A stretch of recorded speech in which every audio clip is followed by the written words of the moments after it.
What's going on, everyone? Mason Greenwood could stay at Manchester United this summer. That is according to Mark Ogden, who has put an article out for ESPN with a lot of detail into this, and that is exactly what we are going to discuss. There's a couple of things on the agenda that I want to talk about today, Mason Greenwood being one of them. Anthony Martial, will we see him in a Manchester United shirt again? Who knows? There's a few interesting quotes on Eric Ten Hag about recruitment, which I want to get your opinion on, so make sure you get in the comment section. And also there's some stuff around Ten Hag, some stuff about the future of Ineos and Ratcliffe and the plans and all this kind of stuff. So this is a new lightning news show at 12 o'clock every single day. Every single day, 12 o'clock. We're going to do a 20-minute segment on all the latest news. So make sure you come and tune in, whether you're live on TikTok or whether you're live on YouTube, wherever it is on this planet right now. If you're a United fan or even if you're just a football fan in general, make sure you come and join us over on this platform. Now, we're going to kick things off with Mason Greenwood as first discussed. Mike Keegan put an article out basically explaining a couple of the points as well. Mark Ogden had a couple of interesting things to say, but I'll go off what Mike Keegan's put out, and then we'll go through the other side of it, which is kind of Mark Ogden. So United's working assumption is that he will be sold. That's first and foremost. That's the working assumption, right? But don't just get ahead of yourselves before people start getting in the comment section and they start saying, you've put he might stay, whatever, blah, blah, blah. There's context to it, so just stick with me, okay? Expressions of interest from clubs in Premier League and across Europe, of course. We've heard that there's been interest in Italy, there's been interest in Spain, there's been interest in, like, loads of different places, yeah? All options on the table, including a contract extension loan and a return to Old Trafford as well. All options on the table, including these kind of things. So Jim Ratcliffe will ignore the noise and make the best decision for the club. Now, obviously, Getafe want to keep him because mainly a couple of reasons. One, Getafe are pretty shit and Greenwood is above their level even with a year off or 2 years out or whatever it is. You know, Greenwood is above their level. So obviously they would want to keep him on loan again for another season because it benefits them. They're not paying him a massive wage because of the situation that was around him. He seems to have settled and matured in Spain. What that means, I don't know, but this is what people around him are saying. And then the tweet that Mark Ogden put out, which is actually part of an article on ESPN, saying, now sources say that United's expectations of a transfer fee in the region of £30 million for Mason Greenwood is unrealistic due to financial restrictions across Europe. Interested clubs believe that United cannot legitimately expect a significant fee for Mason Greenwood. Now, the kind of high fee or whatever it is, I kind of disagree with, because I think first and foremost, it's less of a risk now than it first was when we were trying to get him out on loan and other clubs were like, they don't want to go near that. Now he's had a club, kind of a year in Spain and all that stuff's died down. It's less of a risk now. So clubs throwing that in, they have a valid point, but only like to a certain extent. He's clearly got mega potential.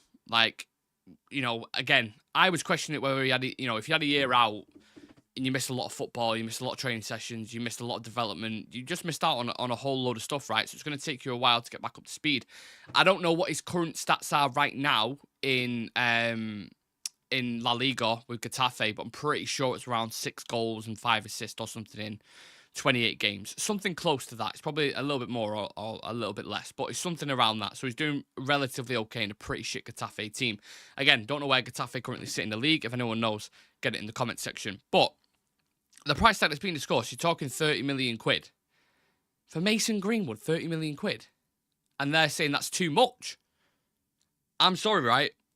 I get it, everything around him, bit of a PR disaster, completely understand it. But if players like Morgan Gibbs-White, for example, are going for like 40, 45 million quid with add-ons, how are you saying 30 million is too much for Greenwood, who was classed a couple of years ago as a generational talent? Like, that's absolute nonsense to me. So maybe this is why, I don't know, United are kind of, rather than putting out there saying, yep, he's definitely for sale, we want to get rid of him, we'll take whatever offer, blah, blah, blah. You're obviously lowballing there, aren't you? So you're going to say, we might bring him back. All options are considered on the table. Might send him out on loan again. To put it out there and say, get a little bit of a feeler to see what price tag we're looking at, who's going to bid certain things. Like, there's a multitude of options here that we have, but I think 30 million quid for Mason Greenwood's absolutely ridiculous. Like, you should at least be asking for 50 million quid. And then, of course, all of that is pure profit in it as well. It's all, because obviously he's an academy prospect. we get the full kind of money for that. So, look, it's about generating interest. It's about getting the right price for him. And also, I'm sure majority of people won't care about his own thoughts on it and his own kind of ambitions and whatever it is he wants to do. But apparently he was unhappy with the way that United treated him,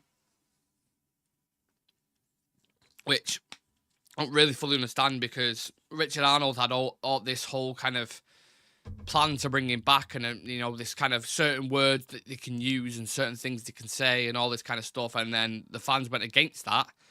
So then he was like, oh shit, no, back off, don't do that, we're not going to do that anymore, we'll send him out on loan. So United were actually going to bring him back despite all the the noise and the conflicts that his situation had caused. United was still going to bring him back. So I don't get what he's talking about with all this, we've treated him badly. But what do you expect for the situation that you've caused? Like, do you think people are going to put their arm around you and say, yeah, come back, mate, walk in the dressing room, no problem at all? I think that's very stupid and naive of Mason Greenwood to feel like that. More to the point, how would the fans feel if he came back now? Now you've had a year to sit on it. How would you feel if Mason Greenwood came back to Manchester United? Get it in the comments section, YouTube or TikTok. I'm going to read a couple of comments out. Now, Tyler James said, I've always wanted Greenwood back at United. That's an interesting take. Charlie Malman says, always up for second chances, but don't see Greenwood ever putting on a United shirt again. Of course, he's coming back in the summer. He's a United player and he's out on loan, but I also want to see him get sold. Juve does want him. Atletico Madrid wants him. There are big clubs who want to sign him. We'll get 30 to 40 million pound for him. And these clubs who are trying to box clever in the market and they're looking at these kind of financial fair play restrictions and everything that's going on with that situation, they're probably looking at it thinking, you know what, we'll take the hit. We'll take the little bit of backlash from the fans if we get a decent young prospect on an average wage, basically, when he should be on more. Like, clubs will take the chance. They will take the chance because ultimately it's a results business and it's a business. I'm not saying that's right, but that's probably the way that they're going to look at it. Louise Stone says, never. I have morals. I agree with you 100%. I don't want Mason Greenwood anywhere near this club. I've stood by that since the start. Whether he comes back and scores a 90th minute winner in the Champions League final, which is probably the most unlikely thing ever. But if that did happen, I still would be like, I don't like this guy. I don't want him near the club. And you will always have both sides of the story. You'll always have people who want him back, people have tweeted since the day that he kind of moved to Getafe on loan. Can't wait for the star boy to return. Imagine this front line of Garnacho, Højlund and Greenwood and da-da-da. And obviously we're kind of desperate for a striker at the moment, which I want to talk about this man in a minute, in Anthony Martial. We need a second striker.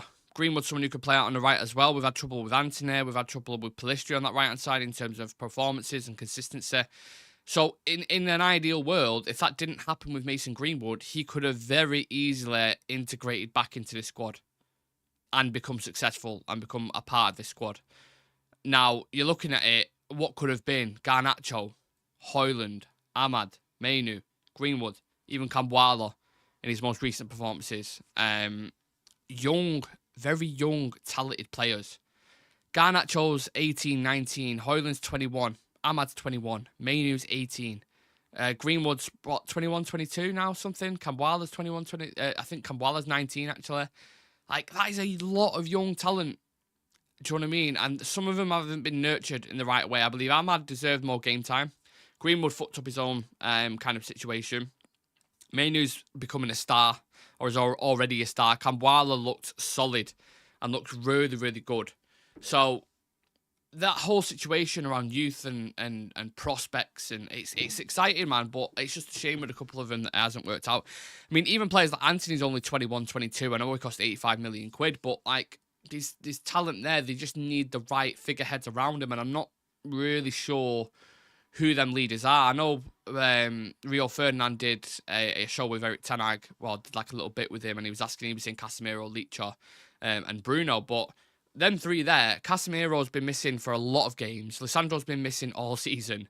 And Bruno, he is a leader on the pitch, but he's also very petulant and very flippant and very, throws his toys at the pram a lot. So is that the best leader example? I don't know.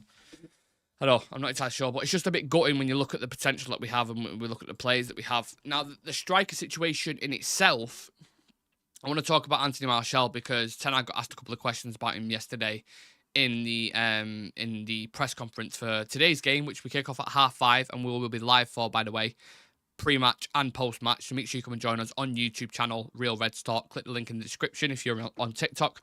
We're going to be live discussing the game, me and the lads. Interested to see how United get on today. Hopefully it's not a repeat of the performance. Last year, that 3-0 was just, oh, God, don't even want to talk about it. But he got asked about Anthony Martial. He said he's out on the pitch, but if he will be available this season, I don't know. He's still with the medical team. That's what Ten Hag said about Anthony Martial, which is worrying, innit? Very, very worrying. A player who's been forgotten about, a player who's frustrated you because you know his ability. His actual natural ability is really, really good, and you've seen him have good seasons at Manchester United, but he has really, really become a figurehead who's just completely forgotten about. Injuries have just written him off. You know, he's never been able to stay fit. He can only play him for like 20 minutes. The only chance he's kind of got now is to go to a league in Saudi and become a bit part player almost. Which is, I don't know how old Martial is. I mean, I know he's definitely under 30. Is he slightly older than Rashford, I want to say? 27, 28? But his career's completely fell off, hasn't it? And again, you have to ask the question, you know, will you ever see Martial in a United t-shirt again? Has he been here for too long? You know, this guy's been here for 9 years now. Almost a decade. Almost a decade at United, which is crazy. Absolutely crazy, because he signed under Van Gaal. Was it the same season Shaw signed? I feel like it's the same season Shaw signed. One of Van Gaal's signings, he had the Ballon d'Or clause, you had everything involved in that. A lot of hype around him, and rightfully so. You know, he scored that goal against Liverpool, announced himself on almost the biggest stage. It's just not gone. It's just, yeah, he's had some really, really good seasons with us, especially under Ole in the NHS season with the COVID and stuff like that. He was, you know, the leading man, really good. But he's also had a lot of strikers coming and kind of he's threw his toys at the pram with Ibra and Lukaku and Cavani and Ronaldo and all these kind of guys. So some people really love him. He has this kind of cult fan base thing about him where, you know, people follow him no matter what. And he's been okay, man. But it's time to go now, isn't it? It's time to go. I think what's not being mentioned enough is the fact of Højlund taking the load by himself. It's kind of going under the radar a bit. Rasmus Højlund is a 21-year-old kid coming for a lot of money. Granted, 65 million quid, 80 million euros, however you want to spin it. You know, 9 million rupees. You know, he's come in. He's been the focal point for a United team, a struggling United team, a very inconsistent United team with lots of chops and changes and different players around him. And in his first year, you know, he's done what he's done to be the only striker. It's so much pressure because when he's not fit, we have to play Marcus as a 9. And you know the situation when Marcus is playing as a 9, he just cannot do that job. So he's been integral to having any form of striker or platform to kind of play off. And I think he deserves big credit for that because it's tough, man. Going into the United team, you've seen it, players crumble, man. Look at Onana's first 6 months at the club. Terrible. Absolutely terrible. So, yeah, Rasmus deserves a lot of credit. The question is, who is the next striker going to be? Are you going to bring in an experienced player, won a couple of trophies around Europe, you know, decent, probably target man, can hold up the ball, bring other players into it. Do you bring someone Greenwood back, like I was speaking before? Do you bring him into the fold, risk it, and have him and Højlund competing for the striking situation? Do you bring in another young, raw talent to compete with Højlund, like a Sesko, for example, to come in from Leipzig? I don't know. I don't know what they're going to do. I don't know what kind of striker they're going to target. Will they target someone like let's say like a João Felix or a Dybala or a Griezmann? Someone who can kind of is flexible and can play a multitude of positions. I don't know. Because I want to see Højlund develop. I want to see him, you know, still consistently get enough game time. But sometimes we play like 60-odd games in a season. He can't play every single game. He just can't. It's as simple as that. So I've not seen any kind of concrete, targets at the minute. I don't know who we're going for. I don't know, man. I don't know. They are keeping the cards close at the minute, which I think is an interesting thing to discuss. Please, Man United, keep Mason Greenwood. Beanie is saying, all right, buddy. All right, Beanie, hope you're good, mate. Yeah, get your comments in. Let me know the thoughts on the striker situation if you're a United fan. Or even if you're a football fan, talk to me. And I'll read a couple comments out in a minute. Dino saying I'd bring him back unless we get 50 million plus for him. That's an interesting take. You know what? I don't want Greenwood back, but I would probably agree with the concept of that we should at least get 50 million for him, minimum, because the team are going to get a lot out of him, whether they take a risk or not. They've got a very young, talented player there. Opinions on Anthony, do I think he'll stay? I think he will stay for another season. Yeah, what's he been here 2 seasons now at the club? First season was okay. This season's been an absolute flop. He's had a couple of decent cameos, but apart from that, we paid 85 million quid for him. Nowhere near good enough. That's when we played Brighton in August. Anthony was worth more than their full team that they started. So the price tag isn't his fault. It's United's fault and Mertens' fault, and I'm going to get into that in a minute. I'm going to talk about Dan Ashworth in a second and Erik ten Hag, but I don't know. It's a tough one. I think there's something in there, but whether it's star quality and top level, I'm not entirely sure, to be honest with you. Yeah. Maybe a Tony Solanke type player. Yeah, potentially. I mean, Solanke's done good this season. Whether he's United caliber, I don't know. If he can replicate what he does in the Bournemouth shirt for United, then absolutely. But, sometimes you always see when a player drops down a little bit, they find the level and they really perform.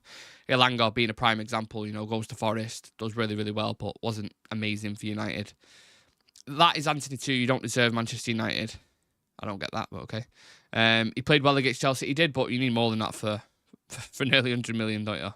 So it is what it is. I think the striker situation and the forward line as well, in terms of if they're going to bring in any kind of creative wingers, is interesting. I want to discuss recruitment because I thought Erik ten Hag's comment on recruitment was very interesting. Obviously, we've got the summer coming up. We've got the summer transfer window. And ten Hag said we have good plans. I think also with quality players, you see now with recruitment, Andre Onana is doing very well. Rasmus Højlund, everyone is seeing his big talent and potential. You can see we are doing quite good with recruitment. I see what's underneath. I see the potential. I see the direction. So I'm positive about the way we want to go, and we will be successful.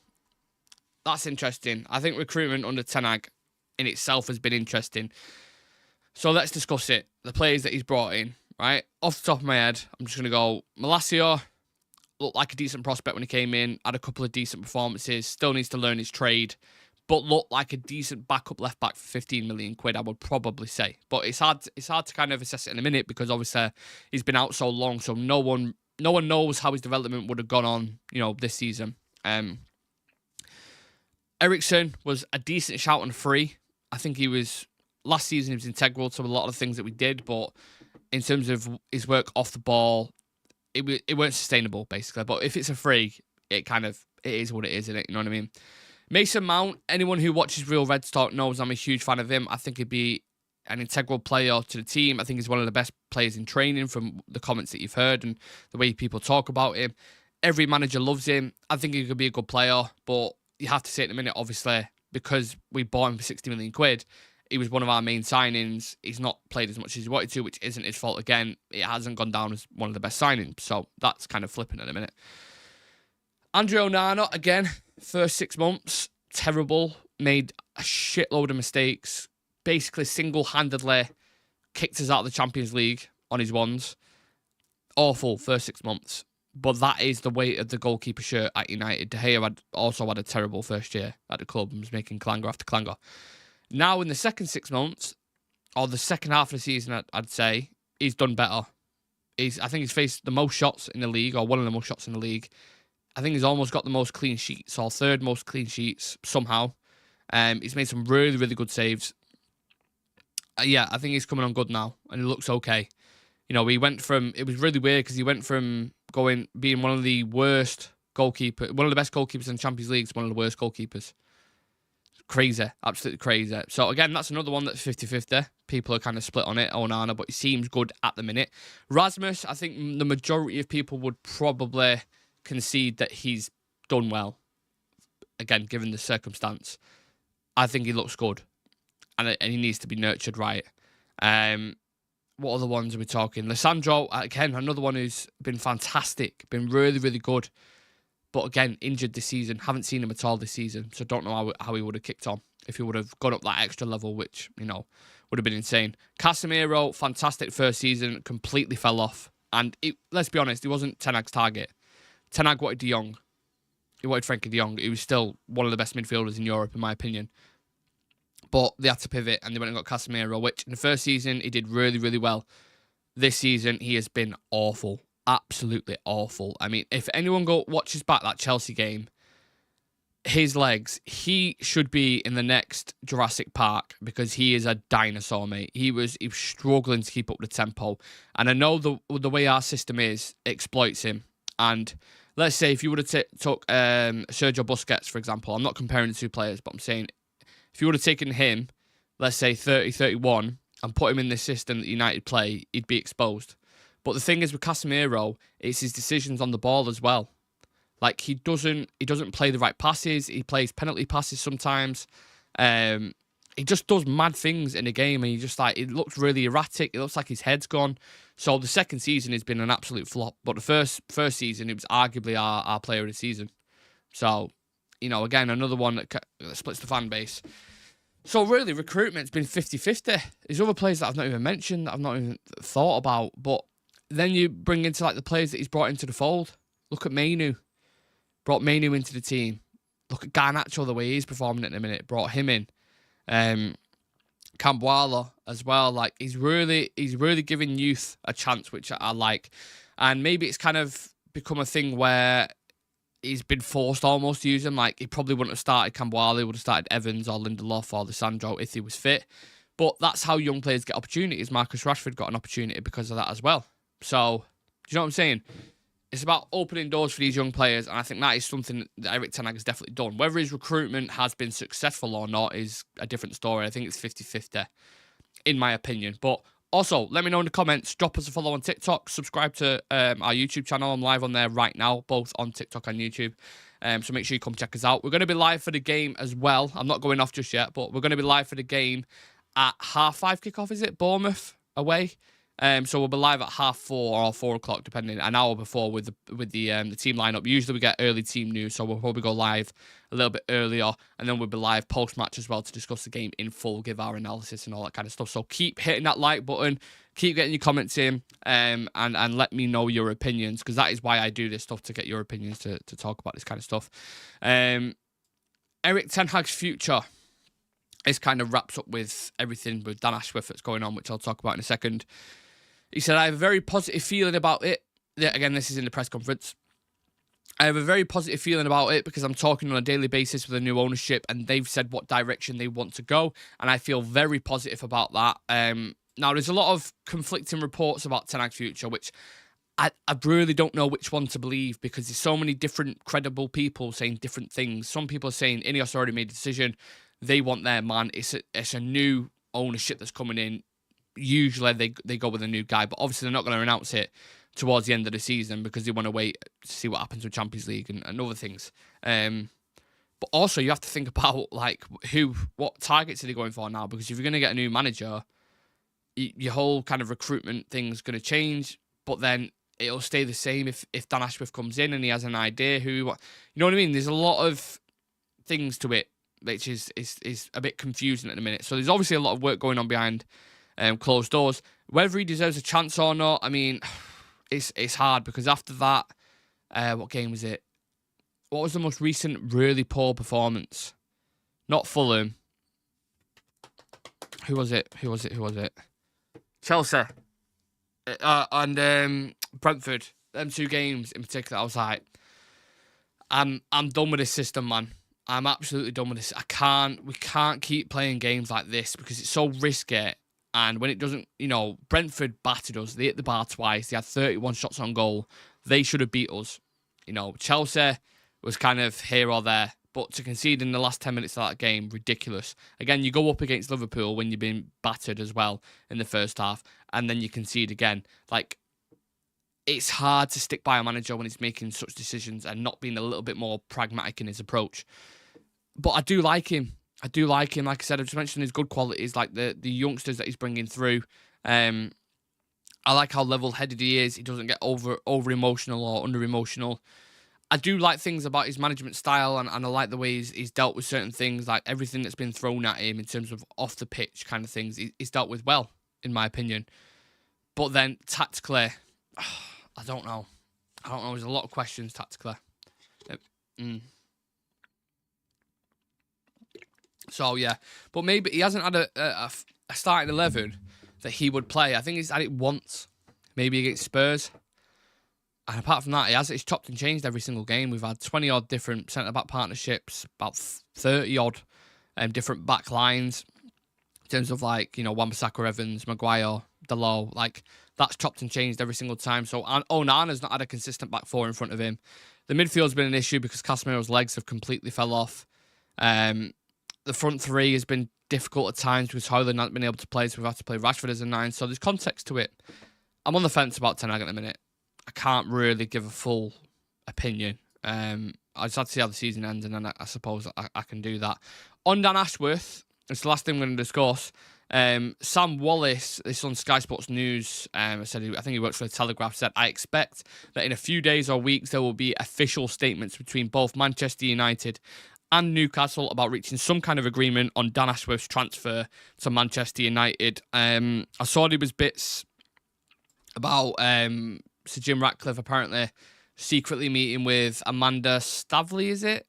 I want to say Stavley. Amanda Stavley who's she with? Newcastle, the owner of Newcastle. Not secret meetings, that makes it sound like a bit weird. Like Sir Jim Ratcliffe's kind of bonking Amanda Stavley. He's just having a meeting. Well, I don't know, he may be doing that. But he's just having a meeting with her about this Ashworth situation. So it seems to be kind of getting to the point now where they've agreed on certain things and it's going to be announced in the next couple of weeks. That's according to Sam Wallace. He's a very good journalist.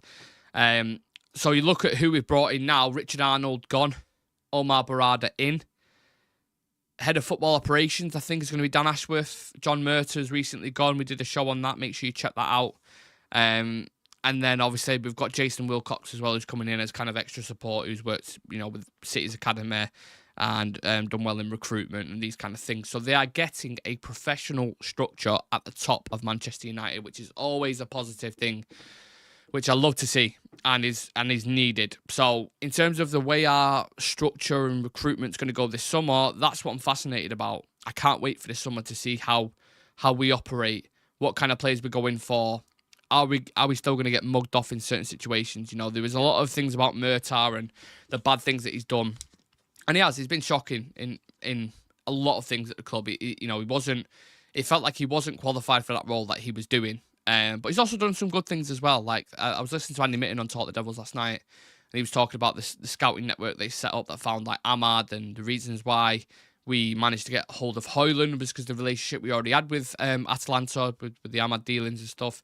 That's why we was, like, first in queue when PSG and Tottenham and other clubs were sniffing around. So, you know, things like that is good. Garnacho as well, finding a talent like that, really, really good. But the issue is, with Murtaugh, is the negatives completely outweigh the positives, and he was never fit for that role. So having someone like Omar Barada in now, having someone in like Dan Ashworth, and having someone in like Jason Wilcox, that is 3 really, really good additions to the structure under Ineos, and it shows that they're being, you know, that they're serious and they're not messing about. So the sooner they get in, the better. The one thing I would question, and the one thing I would kind of leave you guys with as like a leaving thought, if you will, is the loyalty of Dan Ashworth. You know, he was I don't know how long he was at West Brom. I think he was there for a while. And then went to the FA with England. Was at Brighton for, I want to say 2.5 years, maybe. He's been at Newcastle for a year and a half, 2 years. He's going to go to United. How long is he going to be at United for? A year and a half? A year? What, and then Madrid comes sniffing around, or Barcelona comes sniffing around? Like, that's one thing I would keep an eye on. But I'm liking the structure they are putting together. It's almost like they are assembling the Avengers in it. Which, yeah, if it works out like that, absolutely fantastic. I'm interested to see how we get on. I'm interested to see how we get on today against Bournemouth. Do not put in a performance like you did in the last game. If we lose 3-0 to Bournemouth, fuck me, it's just going to ruin my weekend completely. So, yeah, a lot of things going on tonight. You've got UFC 300, if anyone's into fighting. That's going to be on, but it's going to be on late, so I don't know if I'm going to be able to stay up for that.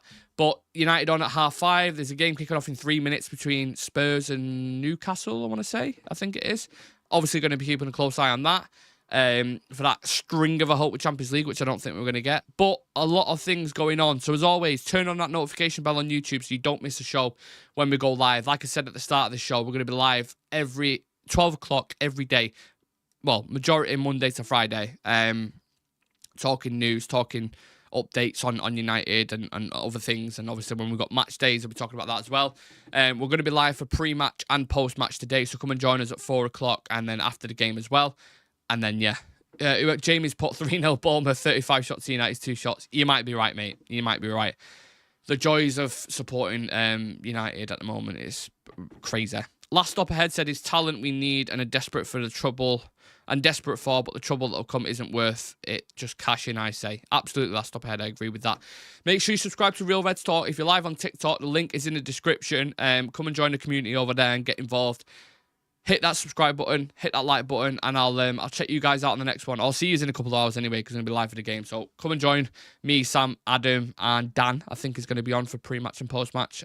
So yeah, come and get involved. And